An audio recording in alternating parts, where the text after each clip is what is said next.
ओम नमो भगवते वासुदेवाय। प्रेम से बोले विष्णु भगवान की जय। हरे कृष्णा, राधे राधे। भक्तों, आप सभी पर भगवान श्री कृष्ण कृपा सदैव बनी रहे। आज हम सुनेंगे श्रीमद् भागवत पुराण की कथा, अध्याय 3, जिसके सुनने मात्र से ही भगवान विष्णु की कृपा प्राप्त होती है। तो भक्तों, आप श्रीमद् भागवत पुराण की कथा प्रतिदिन सुने और पुण्य की भागी बने। तो भक्तों, आइए सुनते हैं श्रीमद् भागवत पुराण की आगे की कथा। नारद जी कहते हैं, अब मैं भक्ति, ज्ञान और वैराग्य को स्थापित करने के लिए प्रयत्न पूर्वक श्री सुखदेव जी के कहे हुए भागवत शास्त्र की कथा द्वारा उज्जवल ज्ञान यज्ञ करूंगा। यह यज्ञ मुझे कहाँ करना चाहिए? आप इसके लिए कोई स्थान बता दीजिए। आप लोग वेद के पारगामी हैं, इसलिए मुझे इस सुख शास्त्र की महिमा सुनाइए।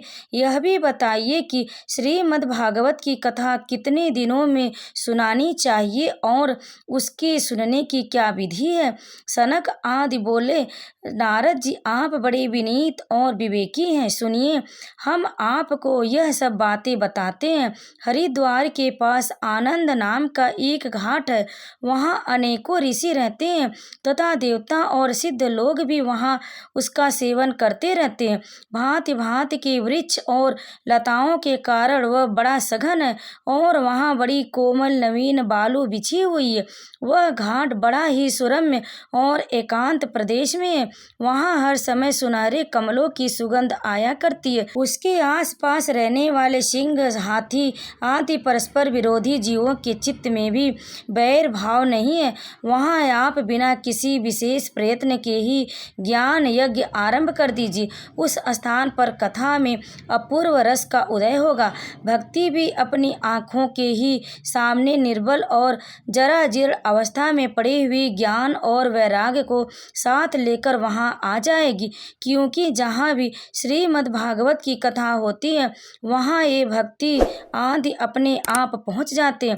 वहाँ कानों में कथा के शब्द पढ़ने से ये तीनों तरुण हो जाएंगे। सूत जी कहते, इस प्रकार कहकर नारद जी के साथ सनक आदि भी श्रीमद् भागवत कथा अमृत का पान करने के लिए वहां से तुरंत गंगा तट पर चले आए। जिस समय वे तट पर पहुंचे, भूलोक, देवलोक और ब्रह्मलोक सभी जगह इस कथा का हल्ला हो गया। जो जो भगवत कथा के रसिक विष्णु भक्त थे, वे सभी श्रीमद् भागवत मृत का पान करने के लिए सबने आगे दौड़ दौड़ कर आने लगे।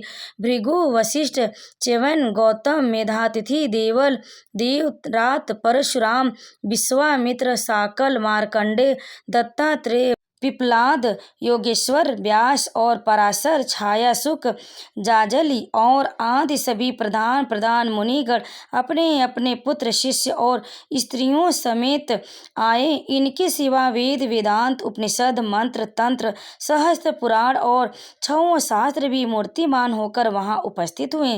गंगा आदि नदियां, पुष्कर आदि सरोवर, कुरुक्षेत्र आदि समस्त क्षेत्र, सारी दिशाएं, दंडक आदि वन, हिमालय आदि पर्वत तथा देव, गंधर्व और दानव आदि सभी कथा सुनने चले आए। जो लोग अपने गौरव के कारण नहीं आए, महर्षि बड़ी प्रेम से उन्हें समझा बुझा कर ले आए। तब कथा सुनाने के लिए दीक्षित होकर श्री कृष्ण परायण सनकादिक नारद जी के दिए हुए श्रेष्ठ आसन पर विराजमान हुए। उस समय सभी श्रोताओं ने उनकी वंदना की। श्रोताओं में वैष्णव, विरक्त, सन्यासी और ब्रह्मचारी लोग आके बैठ और उन सबके आगे नारद जी विराजमान हुए। एक और ऋषिगण, एक और देवता, एक और वेद और उपनिषद आदि तथा एक और तीर्थ बैठे और दूसरी ओर स्त्रियां बैठी। उस समय सब ओर जय जयकार, नमस्कार और शांगों का शब्द होने लगा और अबीर, गुलाल, खील एवं फूलों की खूब वर्षा होने लगी। कोई कोई देव श्रेष्ठ तो विमानों पर चढ़कर वहां बैठे हुए सब लोगों पर कल्प वृक्ष के पुष्पों की वर्षा करने लगे। सूत जी कहते हैं, इस प्रकार पूजा समाप्त होने पर जब सब लोग एकाग्रचित हो गए, तब सनकादि ऋषि ब्रह्मा महात्मा नारद को श्रीमद् भागवत का महात्म्य स्पष्ट करके सुनाने लगे। सनकादिके ने कहा, अब हम आपको इस भागवत शास्त्र की महिमा सुनाते हैं। इसके श्रवण मात्र से मुक्ति हाथ लग जाती है। श्रीमद् भागवत की कथा का सदा सर्वदा सेवन आस्वादन करना चाहिए। इसके श्रवण मात्र से श्री हरि हृदय में आ विराजते हैं। इस ग्रंथ के 18,000 श्लोक और 12 स्कंद हैं तथा श्री सुखदेव और राजा परीक्षित का संवाद है। आप यह भागवत शास्त्र ध्यान देकर सुनिए। यह जीव तभी तक अज्ञानवश इस संसार चक्र में भटकता है जब तक क्षण भर के लिए भी कानों में इस सुख शास्त्र की कथा नहीं पड़ती। बहुत से शास्त्र और पुराण सुनने से क्या लाभ है? इससे तो व्यर्थ का भ्रम बढ़ता है।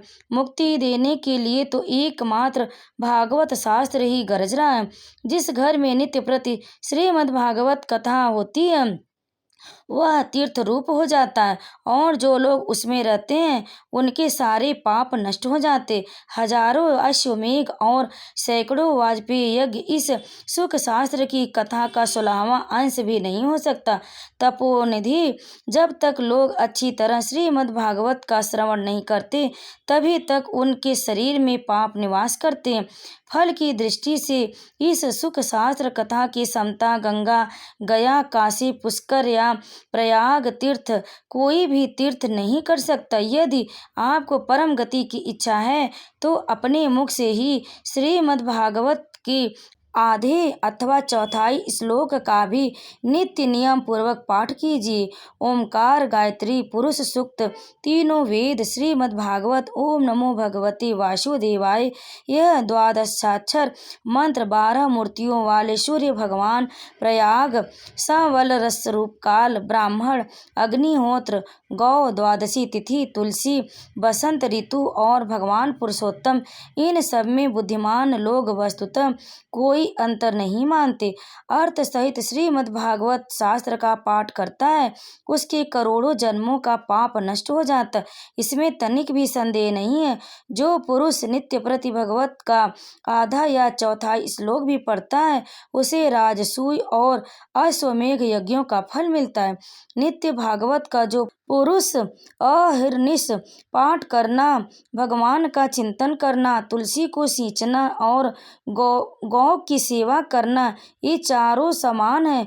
जो पुरुष अंत समय में श्रीमद् भागवत का वाक्य सुन लेता है उस पर प्रसन्न होकर भगवान उसे वैकुंठ धाम देते हैं। जो पुरुष इसे सोने के सिंहासन पर रखकर विष्णु भक्त को दान करता है वह अवश्य ही भगवान का सायुज्य प्राप्त करता है। जिस दुष्ट ने अपनी सारी आयु में चित्त को एकाग्र करके श्रीमद् भागवत मृत का थोड़ा सा भी रसास्वादन नहीं किया उसने तो अपना सारा जन्म चांडाल और गधे के समान व्यर्थ ही गंवा दिया। वह तो अपनी माता को प्रसव पीड़ा पहुंचाने के लिए ही उत्पन्न हुआ। जिसने इस सुख शास्त्र के थोड़े से भी वचन नहीं सुने वह पापात्मा तो जीता हुआ भी मुर्दे के समान है। पृथ्वी के भार स्वरूप उस पशु तुल्य मनुष्य को घिंघार है। यूं स्वर्गलोक में देवताओं में प्रधान इंद्र आदि कहा करते हैं। संसार में श्रीमद् भागवत की कथा का मिलना अवश्य ही कठिन है। जब करोड़ों जन्मों का पुण्य होता है तभी इसकी प्राप्ति होती है। नारद जी, आप बड़े ही बुद्धिमान और योग निधि हैं। आप प्रयत्न पूर्वक कथा का श्रवण कीजिए। इसे सुनने के लिए दिनों का कोई नियम नहीं है। इसे तो सर्वदा ही सुनना अच्छा है। इसे सत्य भाषण और ब्रह्मचर्य पालन पूर्वक सदा ही सुनना श्रेष्ठ माना गया, किंतु कलयुग में ऐसा होना कठिन है। इसलिए इसकी सुखदेव जी ने जो विशेष विधि बताई है वह जान लीजिए। कलयुग में बहुत दिनों तक चित्त की वृत्तियों को वश में रखना, नियमों में बंधे रहना और किसी पुण्य कार्य के लिए दीक्षित रहना कठिन है। इसलिए सप्ताह श्रवण की विधि है। श्रद्धा पूर्वक कभी भी श्रवण करने से अथवा माघ मास में श्रवण करने से जो फल होता है वही फल श्री सुखदेव जी ने सप्ताह श्रवण में निर्धारित किया। मन के असंयम, रोगों की बहुलता और आयु की अल्पता के कारण तथा कलयुग में अनेक दोषों की संभावना से ही सप्ताह श्रवण का विधान किया गया।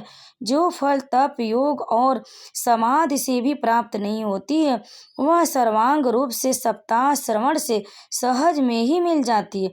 सप्ताह श्रवण यज्ञ से बढ़कर है, व्रत से बढ़कर है, तप से कहीं बढ़कर है, तीर्थ सेवन से तो सदा ही बढ़कर है, योग से बढ़कर है, यहाँ तक कि ध्यान और ज्ञान से भी बढ़कर है।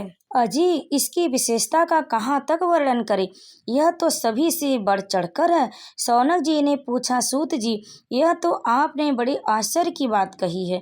अवश्य यह भागवत पुराण योग वेत्ता ब्रह्मा जी के भी आदिकारक श्री नारायण का निरूपण करता है, परंतु यह मोक्ष की प्राप्ति में ज्ञानादि सभी साधनों का तिरस्कार करके इस युग में उनसे भी कैसे बढ़ गया? सूत जी ने कहा, शौनक जी, जब भगवान श्री कृष्ण इस धराधाम को छोड़कर अपने नित्य धाम को जाने लगे, तब उनके मुखराविंद से एकादश स्कंद का सानोपदेश सुनकर भी उद्धव जी ने कहा, उद्धव जी बोले, गोविंद, अब आप तो अपने भगवत का कार्य करके परम धाम को पधारना चाहते, किंतु मेरे मन में एक बड़ी चिंता है, उसे सुनकर आप मुझे शांत कीजिए। अब घोर कली काल आया ही समझिए, इसलिए संसार में फिर अनेकों दुष्ट प्रकट हो जाएंगे। उनके संसर्ग से जब अनेकों सत्पुरुष भी उम्र प्रकृति के हो जाएंगे, तब उनकी भार से दबकर यह गोरूपिणी पृथ्वी किसकी शरण में जाएगी? कमल नयन, मुझे तो आपको छोड़कर इसकी रक्षा करने वाला कोई दूसरा दिखाई नहीं देता, इसलिए भक्तवत्सल, आप साधुओं पर कृपा करके यहाँ से मत जाइए। भगवान, आपने निराकार और चिन्ह मात्र होकर भी भक्तों के लिए ही तो यह सगुण रूप धारण किया, फिर भला आपका वियोग होने पर भी भक्तजन पृथ्वी पर कैसे रह सकेंगे? निर्गुणोपासना में तो बड़ा कष्ट है, इसलिए कुछ और विचार कीजिए। प्रभास क्षेत्र में उद्धव जी के ये वचन सुनकर भगवान सोचने लगे कि भक्तों के अवलंब के लिए मुझे क्या व्यवस्था करनी चाहिए। शौनक जी, तब भगवान अपनी सारी शक्ति भागवत में रख दी। वे अंतर ध्यान होकर इस भागवत समुद्र में प्रवेश कर गए। इसलिए यह भागवत की साक्षात शब्दमयी मूर्ति है। इसके सेवन, श्रवण, पाठ अथवा दर्शन से ही मनुष्य के सारे पाप नष्ट हो जाते। इसी से इसका सप्ताह श्रवण सबसे बढ़कर माना गया और कलयुग में तो अन्य सब साधनों को छोड़कर यही प्रधान धर्म बताया गया है। कली काल में यही ऐसा धर्म है जो दुख, दरिद्रता, दुर्भाग्य और पापों की सफाई कर देता है तथा काम, क्रोध आदि शत्रुओं पर विजय दिलाता है। अन्यथा भगवान की इस माया से पीछा छुड़ाना देवताओं के लिए भी कठिन है। मनुष्य तो इसे छोड़ ही कैसे सकते, अतः इससे छूटने के लिए ही सप्ताह श्रवण का विधान किया गया है। सूत जी कहते हैं, शौनक जी, जिस समय सनकादि मुनीश्वर इस बार सप्ताह श्रवण की महिमा का बखान कर रहे थे, उस सभा में एक बड़ा आश्चर्य हुआ, उसे मैं तुम्हें बतलाता हूँ, सुनो। वहाँ तरुणावस्था को प्राप्त हुए अपने दोनों पुत्रों के साथ लिए विशुद्ध प्रेमा रूपा भक्ति बार बार श्री कृष्ण गोविंद हरे मुरारी हे नाथ नारायण वासुदेवाय आदि भगवत नामों का उच्चारण करती हुई अकस्मात प्रकट हो गए। सभी सदस्यों ने देखा कि परम सुंदरी भक्ति रानी भागवत की अर्थों का आभूषण पहने वहां पधारी। मुनियों की उस सभा में सभी यह तर्क वितर्क करने लगे कि यह यहाँ कैसे आए, कैसे प्रविष्ट हुए। तब सनकादि ने कहा, हे भक्ति देवी, अभी अभी कथा के अर्थ से निकली हैं। उनके ये वचन सुनकर भक्ति ने अपने पुत्रों समेत अत्यंत विनम्र होकर सनत कुमार जी से कहा। भक्ति बोली, मैं कलयुग में नष्ट प्राय हो गई थी, आपके कथामृत से सोचकर मुझे फिर पुष्ट कर दिया। अब आप यह बताइए कि मैं कहाँ रहूं। यह सुनकर सनकादिक ने उनसे कहा, तुम भक्तों को भगवान का स्वरूप प्रदान करने वाली, अनन्य प्रेम का संपादन करने वाली और संसार रोग को निर्मूल करने वाली वाली हो, अतः तुम धैर्य धारण करके नित्य निरंतर विष्णु भक्तों के हृदय में ही निवास करो। एक कलयुग के दोष भले ही सारे संसार पर अपना प्रभाव डाले, किंतु वहाँ तुम पर इनकी दृष्टि भी नहीं पड़ सकेगी। इस प्रकार उनकी आज्ञा पाते ही भक्ति तुरंत भगवत भक्तों के हृदय में जा विराजी। जिनके हृदय में एकमात्र श्री हरि की भक्ति निवास करती है, वे त्रिलोकी में अलिप्य निर्धन होने पर भी परम धन्य है, क्योंकि इस भक्ति की डोरी में बांध कर तो साक्षात भगवान भी अपना परम धार छोड़कर उनके हृदय में आकर बस जाते हैं। भूलोक में यह भागवत साक्षात पर ब्रह्मा का विग्रह है। हम इसकी महिमा कहाँ तक वर्णन करें। इसका आश्रय लेकर इसे सुनाने से तो सुनने और सुनाने वाले दोनों को ही भगवान श्री कृष्ण की समता प्राप्त हो जाती, अतः इसे छोड़कर अन्य धर्मों से क्या प्रयोजन। ओम नमो भगवते वासुदेवाय। और यह श्रीमद् भागवत पुराण की कथा यहीं पर समाप्त हुई। आप आगे की कथा अवश्य सुने। आप सभी पर भगवान विष्णु कृपा होगी। तो प्रेम से बोले जय श्री कृष्ण। विष्णु भगवान की जय।